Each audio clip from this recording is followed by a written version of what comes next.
নমস্কার।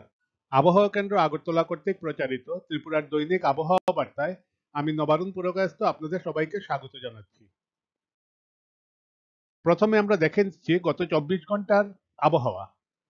গত 24 ঘন্টায় ত্রিপুরার সব জেলাতেই শুষ্ক আবহাওয়া পরিলক্ষিত হয় এবং গত 24 ঘন্টায় উপলব্ধ তথ্য অনুসারে সর্বোচ্চ তাপমাত্রা ত্রিপুরার সব জেলাতেই স্বাভাবিকের কাছাকাছি ছিল। গতকালের সর্বোচ্চ তাপমাত্রা রেকর্ড করা হয়েছে 30.8 ডিগ্রি সেলসিয়াস কৈলাসহরে। উপলব্ধ তথ্য অনুসারে আজ সকালের সর্বনিম্ন তাপমাত্রা ত্রিপুরার পশ্চিম খোয়াই ও ধলাই জেলায় স্বাভাবিকের কাছাকাছি এবং বাকি সব জেলাতেই স্বাভাবিক থেকে কম ছিল। আজ সকালের ত্রিপুরার সর্বনিম্ন তাপমাত্রা রেকর্ড করা হয়েছে 14.0 ডিগ্রি সেলসিয়াস কৈলাসহরে। এবারে আগামী 24 ঘন্টার আবহাওয়ার আভাস। আগামী 24 ঘন্টায় ত্রিপুরার কোনো জেলাতেই বৃষ্টিপাতের সম্ভাবনা নেই এবং আগামী 24 ঘন্টার জন্য ত্রিপুরার কোথাও কোনো সতর্কবার্তা নেই।